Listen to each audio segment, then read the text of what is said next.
MBA accountant, and founder of Watson Hill Financial Solutions, a virtual accounting and tax firm serving in Richmond, Virginia, and the Tri-Cities area since 2017, or 2007 rather.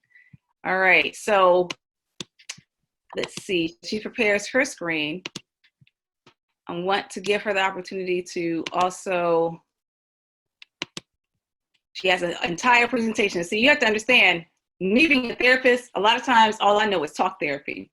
So whether there's times that I'll have a presentation or just flow, she has an actual, absolute, great, amazing presentation for you. So I'm so excited because I'm going to take notes as well. So make sure you have your pad and your pen ready. But she, since 2007, she has been serving the Richmond, Virginia area and Tri-Cities areas. She has received her bachelor's and master's in finance from Colorado Technical University.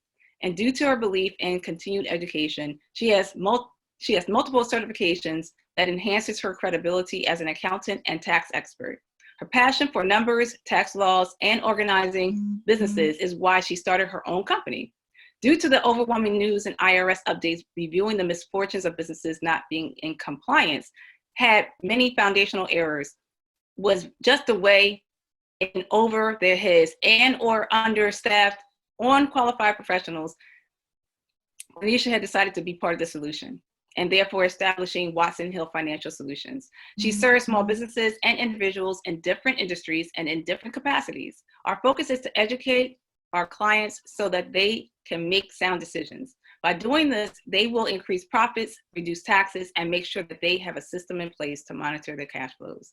So her goal right now is to help to build relationships and be a team member and to add value to her clients and the bottom line, giving them quality service that maintains. So right now what I'm doing, I'm reading her bio, and as we prepare for her presentation, she's just here to be of a solution and support to you, to help you to know how to manage your money right during and after the pandemic.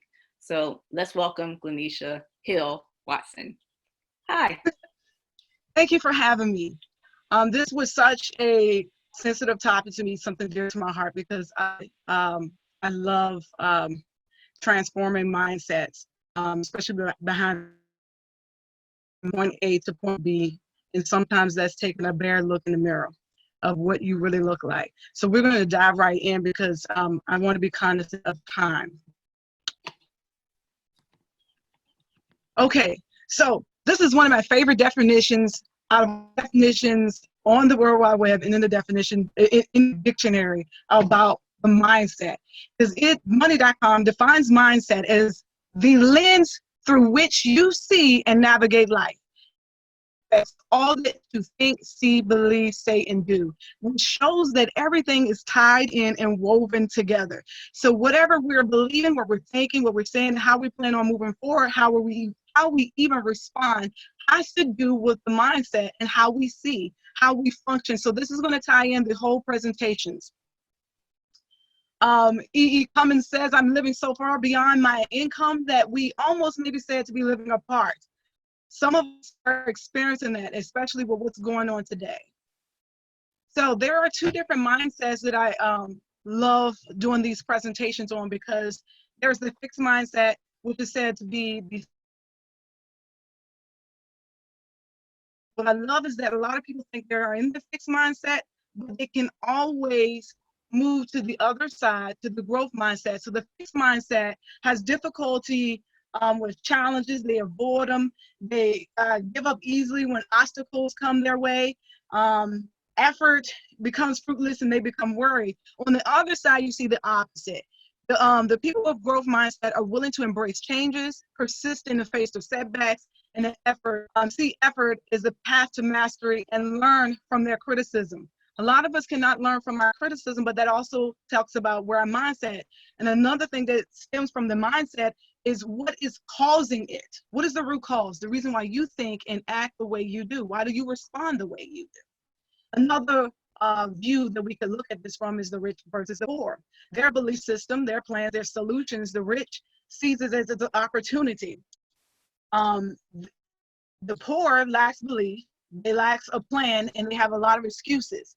They wait for a miracle and they blame others. But the rich take on the risk, and they want to do more with life. And we're trying to get you from one side to the next side. So sometimes that is trying to figure out what is your root problem.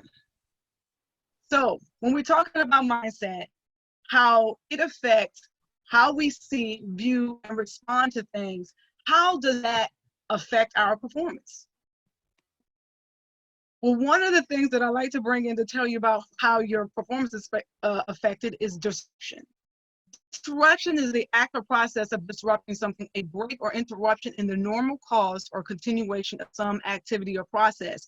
So how am I handling my money from the beginning of time before COVID-19? Where were you, and how are you responding now? That was the biggest disruption we have seen so far in 2020. What did that affect?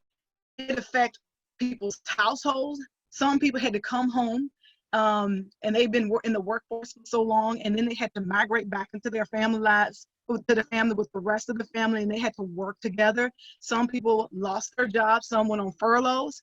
Some are afraid to return back to work, because you know that the market is supposed to start opening up in phases soon. And some people are afraid to go back, but they got to go back because they have to. School closings, children came home. They're no longer in the school, so a lot of adjustments had to be made. Some households that were struggling with feeding their homes, it became more difficult, while others, it brought in more closeness. They were able to provide more. They just had to make adjustments. They didn't have babysitters for their job, ban on travels. And then with all this, all the scams that came out, people who tried to scam in the name of the IRS, Social Security, any way that they could try to hoard money, it caused a big disruption on our mental capabilities, on our mindset, on our emotions. How do we feel with all of this? So it created some stress. And then we're going to talk about the people who are in stress right now, because some people, they didn't get affected as much because they had a game plan in place. They were prepared for what was happening. So to focus on is the financial stress, which is a condition where an individual or company cannot meet or is having difficulty paying off its financial obligation to its creditors. So some of y'all, because you lost your jobs, had to revamp or rethink about how am I going to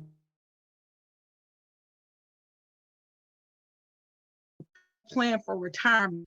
What am I going to do? What am I going to do? Where's this money coming from? How am I going to provide for my family? It causes stress on you. It causes stress on your mentality, on your social skills. So in all of that, how was your mindset and all that?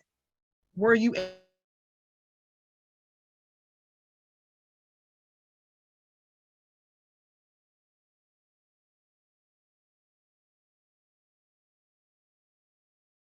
Adol who walked out to the store for when this ban and you had to put on the mask? I walked into the store and people, even with the mask, and we are 6 feet apart, they will still speak to you with all of this going on. Communication. When communication have bearing on family, have bearing on marriages. It causes divorce. So for last year, one of the number of reasons for divorce were finances. So, and if you're not, then here we are at the divorce court. So we're trying to get ahead of this. It took a bearing on relationships, because some people didn't have certain things in place, and they watched people get sick. Some people died. Relationships were affected. Workplace environment, there's adjustments being made. How are you going to work in there? You have to be 6 feet apart, the distancing, social distancing.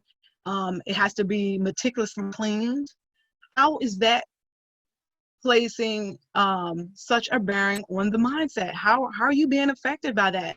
It caused so many variety of emotions with this COVID-19, because it was one of the biggest disruptions in our financial position, our mental position, our social, academic. Children were coming home from college. They didn't know how they're going to handle room and board. It was so many. How are your clients affected? Some of the clients are still trying to get services, and they cannot get services because you have to figure out the game plan of how you're doing protection. So what else affect our mindset, our emotions, and our finances? Buying a new home. See, and these are important because you got to look for the triggers that cause a shift in your mindset. You got to look for the triggers that will also cause a disruption in the plan that you have set.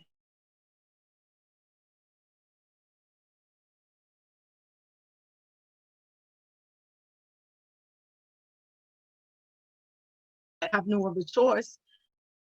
And then the flip side, you can be very excited because you want to new things and new endeavors. New marriage, divorce. Divorce is always a hard thing, a hard topic. Birth, because the divorce now affects the husband and wife, but it also affects the children.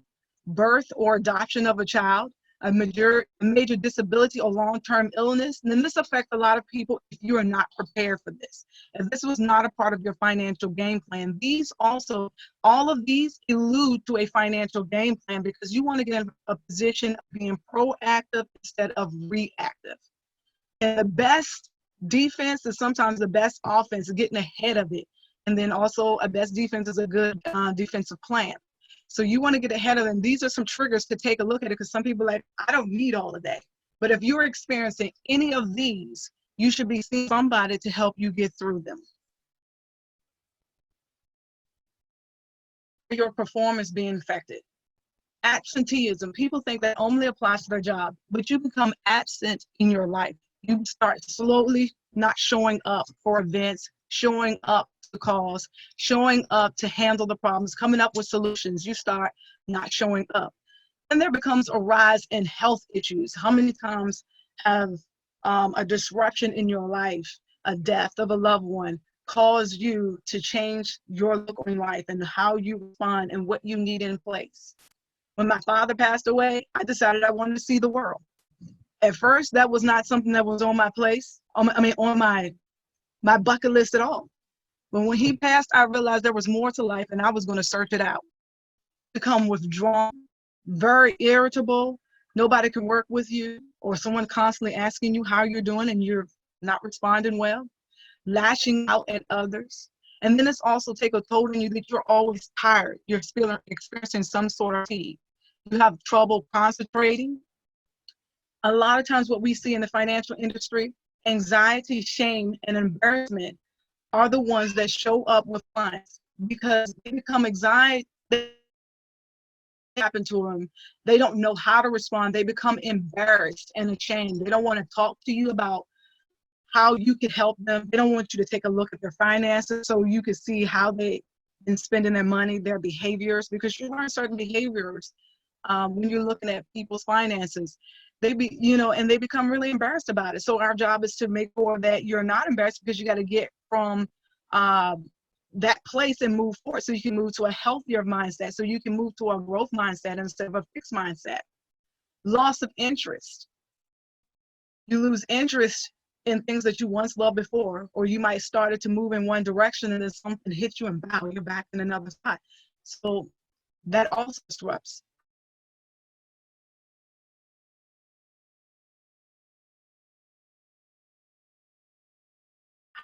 Extension of 1A, this would be it, communication barriers. I've seen this too, not time after time when you're dealing with couples in our office, that communication barrier is a problem. How you see money is not how they see money. How your spouse sees money, I'll see it differently, and there is a root to that. So you have to find out what is causing you to spend a certain way, what is causing you to want to save, and what is causing you to want to spend. Like I've had clients who say I've worked 80 hours and it's not fair to me. I don't have enough. I owe it to myself, so I will spend this money. But what caused it? And as we, talked to them and we created their roadmap and their plan, we found out there was a root cause to that. Something happened to him in his childhood that caused him to respond the way he did with money. One was always a saver, and that's because someone had taught her to be a saver, or she watched somebody to be your savior. Kind of got to watch what are the triggers in you and what are causing those triggers in you, because we're not being honest with ourselves. We could talk about bringing a game plan to you all day about money. But if you don't get the root cause of what your issues are, you're going to be back in the same spot another 6 months down the road, another year, maybe a few years down the road. So mental health is such a big deal to me, because we're getting to the core and the root of what's going on with you and trying to come up with a game plan to get you right on track. You could become easily distracted. You lay into meetings and deadlines and goals, increase in areas of this is you. You need to start taking a look and making an assessment of what caused this, what is happening to you regarding this, and seeking out the help that you need to get so you don't stay in that place. Money management. Money management is the process of managing money, including investments, budgeted, banking, and taxes. When we're looking at money management, a lot of times when people are coming to us, they think about just the budgeting portion, but we like to look at the whole person, doing a whole assessment on how we can improve your finances. But we want to start with you. What are your goals? What are your ambitions? What would you like to see happen? What would you like to see happen in this time frame while you're alive? And what would happen to you when you pass away? What happened to your family members? We're looking at your assets. We're also looking at what are you trying to do as your beginning strategy and what is your exiting strategy. So people like to look at just budgets, but we like to look at you as a whole person. So your investments, your budgeting, your banking, and your taxes. And we want to create strategies in those areas to help you get there. Your risk assessments, what are you willing to, what do you want to do? How aggressively you want to get there. So these numbers, it's always going to be, some statistics with these presentations, right? So it says that 59% of the Americans live on paycheck to paycheck. About 60%, which we're seeing today as well, that when this, the adjustment had to be COVID-19, that people did not have an emergency fund set up in place to sustain them until we figured out, until all of this was sorted out. How are we going to get back on track? So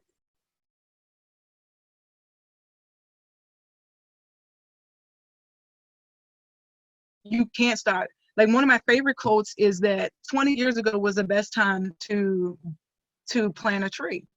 Well, the next best date is today, so we can start from here. It says 33% of the adult population in America saves zero for retirement. People are not even, these 33% are not even thinking about what happens to them after this moment. That's not even part of the plan. 76% of the millennials lack basic financial literacy. This is difficult when the young ones don't understand the basic financial literacy, like I was doing a class and they were having difficulty trying to figure out how to balance a book. The total 21% of the total population leaves zero savings from their annual income. Around 38% of the households in America have credit card debt. And of all the loan borrowers, only 57% are making payments.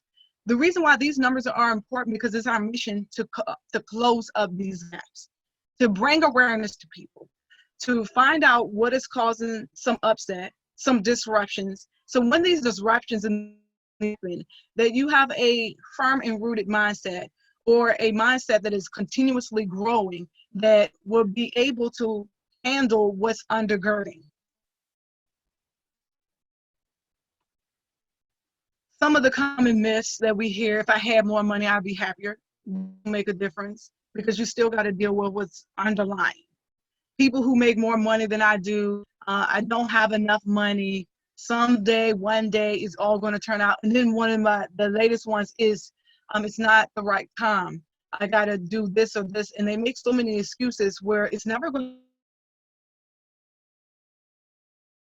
And you have to get to the point where you're ready to allow people in your lives to help you meet those goals, pull that out of you and come up with a plan to get you there. It isn't what you know, but what you are willing to learn. I love this statement because it's not what you know, it's what you are willing to learn. Being vulnerable to you, not to just to the rest of the world, to you, and being honest with yourself. This is what I don't know. This is where I am. I've contributed to that, yes, and taking ownership, being accountable to you because you're worth it, making a decision to move forward. I don't know this, but I'm going to do whatever it takes to find out. I'm going to seek the individuals that have expertise to help me get there. Are you ready to take the next steps? So we're going to be proactive and in action. We're not going to panic. We're going to remain calm. Because when this whole thing flared out, everybody began panicking. And one of the trends that we saw was they began to buy up and more calm. They're still saving. So there's a lot of Americans out there that still have money. They're saving. They're doing fine. They haven't even touched their reserves yet, or because they might be still working. And some of them who have, they still have their reserves and they're touching it and they're probably adding to it. Be honest with yourself. Start by figuring out who you are. What do you want? Start establishing some core values and some non-negotiables when it comes to you. So, because you're kind of setting up, you're setting the tone for what's coming down the pipeline, for whatever's coming. Hey, you can't go this far. And whatever's coming, your mindset should be at a place that whatever is coming, this is a challenge to me, and we're going to figure it out and come up with a plan to do better. Start an emergency fund if you have not done so, and maintain it if you have. Because emergency funds will come up in cases as this. I don't know what's going to happen, but I should have like 6 months of a minimum of 6 months that covers all of my expenses. Food, the rent, the mortgage, the electric bill. We're talking about 6 months to maintain this emergency fund and continue to add to it. Do a needs and wants analysis, because a part of the plan is finding out where you are and where you want to go. And part of the basic needs, because when you have the basic needs satisfied, then you feel healthier about things. But when that is being disrupted or that's being not taken care of, we begin to worry and we start stressing. We start having anxiety. We start lashing out. We start not showing up. We start not having. We start being absent when we're needed in the game. We're needed to show up for our family and our friends. Do a wants analysis, because part of that in the savings part is also you're going to be doing paying yourself first. That needs to be included in part of the budget. Sit down. Roll up your sleeves, pull out your income, your bills, and your calculator, and come up with a detailed day-to-day plan. Some moments you're going to be upset and be like, I don't want to do this. I can't do it. I can't stand this. This is embarrassing. This is, I feel embarrassed. I'm ashamed. I can't believe I'm here. No, I don't want to look at it. Own that moment and then get into the game. And what are you going to do about it? Set some goals. Take advantage of someone's expertise. There's so many experts out here in different facets of you you're willing to help you get to the next step. Some things may be just someone sitting there and listen to you. Communicate with your spouse and children. Now, we have 5 children. We have woven them in our financial situations, and we teach them about finances, how it works, where we are, so they get to see it, and then they can formalize a plan, knowing what this looks. Come up with a plan of execution and follow it. The problem is sometimes we come up with plans, but we don't execute because we don't stick to it. Stay focused. Establish your financial plan, your game plan, and a roadmap, because this will tell you, hey, when these bumps across the road happens, we need to make sure this is in place. Oh, you're covered. I love that word. You're covered. When my insurance agent say, when I have a car, you're covered. And that's what a financial plan does. It takes values. What is important to me? Where would I like to go? Where am I right at this point? And how to get from point A to point B. And then it says, this is how we've covered it financially. And if I need to cover, I don't have enough coverage, then I need to plan to get there. Like I need to, I can set goals to get there. Revisit your plan, goals monthly, yearly. Always take them plans and look at them. Make sure that you are on track. Make sure you are meeting with your financial advisor all the time. Your tax preparer, make sure, because there's so many changes. that's coming down the pipeline always change. It's been so many changes since this happened, like daily that it was happening. You want to stay in tune, and sometimes it's just being in the know. One of the ways to combat out of this, all of this, is being in the know. Let me know where I am, and then what is the plan to get from here to there. Sometimes it's just, you have to know this. It's not like, it's not even sometimes, you have to know this. And be accountable. Be accountable. Have an accountability partner with someone and let them know, this is where I want to be, and I need you to hold me accountable, and be okay with that. Seek professional help. Even as professionals, we seek others for help, because while we're taking care of you, who's taking care of us? In order for me to have a healthy well-being, a healthy mindset, a growth mindset, I need to seek help. So if that is, I need to see a psychologist, a therapist, a massage therapist, a financial planner, a tax preparer, a legal, an attorney, whatever that is to you. Seek the professional help. Now, some of the tools that you can use to manage your finances are, so one of our statements here is, you can do it, we can do it, or I can do it. So we can do this together. So if you want to do it, or we can do it, or or I can do it. However you see fit, we give you those options. So some people like to stick to spreadsheets. I love saying pull out your paper and pen, because they act like this is so obsolete. But sometimes you just got to get down, bring up, and talk about what it is that you need. And sometimes when we're looking at that paper, we can make clear decisions and have good understanding about what you're saying. Automations. A lot of people automate their finances, which is not a problem. They use software like Quicken, Mint.com. I know there's Every Dollar, Dohound, Bucksford, and Pocketsmith, Money Dance. You can also take books and courses. There's so many books and courses on money management. You can use phone apps to download this, your own banking institutions. Use goal charts. This is where we are. It seems like every system that I'm giving you, I know it sounds like it's tedious, but it's what we used to call this in accounting double check systems, is double checking to make sure that you are on track and that you will stick to the plan once it's set. So no need to let this overwhelm you, because you don't have to do this by yourself. You can contact us and we will help you get through this. I think we're almost here. These are some services that we offer. Now, will this be you? Because if this is you, then your next step is, because you have been on this this program and on this webinar, we are willing to help you with your game plan, your money plan. So contact us today. We're also giving away a free 1-hour consultation to help you get through this. And then, knowledge is a treasure, but practice is the key to it. So if you're going to set up a plan to deal with your mindset, to deal with some hurts, to pull back the layers, to deal with your future, what do you have one? Did you used to have one and you gave up on that?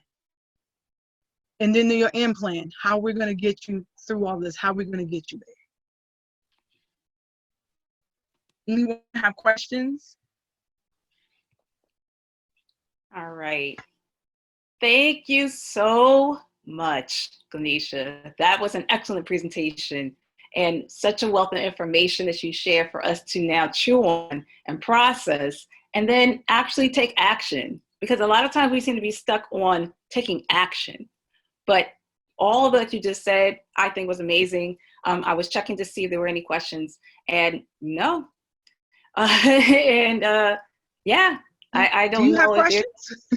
I don't, because I think that I'm the type of person, for me, where I take information and then I process, and then I sift through on what is the first step that I should take. And for me, I was weighing between what type of person am I when it comes to money. Actually, I put the question out there earlier about what is money type, or more so, what is the thought regarding money. So I call it a unspoken rule or unspoken principle, because there are principles that we are governed by, that we live by, but subconsciously that we also live by, that we created for ourselves. And I remember when it came to money, with my parents growing up poor, the attitude was, well, two things. My mom used to say money doesn't grow on trees. And my dad would say that money, our riches are in heaven. So he would quote the Bible. And therefore, subconsciously, I associated that to, okay, I can't have money. Money, not so much that money is bad or evil, although we hear that a lot in the faith-based organizations, that, it says in the Bible that money, although it says the love of money is the root of all evil, but how we interpret it is a different animal. And it's just amazing how, because of those principles that we have created in our minds, that's how we operate with our money management or lack thereof today. So there were times that I was challenged with going so far financially because of that still having been ingrained in me, until I had to realize what I was really thinking about money. And I had to let go of that because I didn't want to be broke no more. I was tired of having money, and letting money just fly away from me because of that tag-on mindset that I had about it. So it's just what you're saying, and how, and giving the steps on, and having us to consider how to look at money from a different standpoint and how to manage it better with a plan in place, and taking action. I just think that was just awesome. So I don't have any questions. I don't know if you have any thoughts to any of what I just said. Oh yeah, I was thinking with all of that, that when that was such a perfect point when we're saying what's at the core, what's the root, and it's something that someone had taught you, that money was, this is how you and that was two different perspectives of money. Right. And I think too, I had the same fight with that, and then I realized I needed money to move. To do certain things. I can't do it, without having money to do it. So it was not a bad thing. And just like you said, it's all about how we see it. And that's what the mindset about, lens in which how we see something undergirds how we respond to it. True. And I think, as I've been encouraging people to do, and I thank you for saying that as well, about if you're really that challenged, and that if you're really that challenged when it comes to, money management or dealing with money, and it's causing you anxiety and depression, to perhaps see a therapist to help you to get over. A lot of times it's not just one size fit all, and it's not about just one resource, but perhaps having multiple resources of what you can use at the time that you need it, or all of them at the same time, or just having it as part of your tool belt, so that you can always go back to help you out in certain times and certain facets of your life. And I just think that when it comes to the conversation around money in regards to mental health, that it does go hand in hand, because it surely can impact you in so many different ways, especially with how the pandemic has impacted us all. And what do we do now to prepare now, using this opportunity, this resource such as yourself and what you shared, for us to apply it accordingly, so that we can be better off after, like post-pandemic, after, when the economy opens, and, just knowing what to do right now. We don't have to wait until something has us to react, and we have to be reactive, but rather let's be preventative, or let's now be proactive while we have the tools and the information made available to us. So I just think this was awesome. I really don't have anything. So thank you. You're welcome. Thank you for having me. And thank you everyone for tuning in. So again, you can always reach out to Glenisha. She has her information. Her contact number is 804-332-5209. You can always email her at watsonhill@gmail.com, and you can go to her website at watsonhill.net. She has the social media handles, as you can see. So please make sure that you reach out to her and take full advantage of her 1-hour consultation that she's providing for you, as being part of this conversation and being part of our mental health, May is Mental Health Month, Overcoming During an Active Pandemic series. So see how, by association, how you get good free stuff. But this is not just about being free. It's about it impacting your life. See, so understand that you have to understand your value and your worth, and what is worth and valuable to you. It comes with an investment. So invest in yourself. You invested your time today. Talk with Glenisha so that you can make plans and arrangements on how you can invest in the now and in your future. It's well worth it.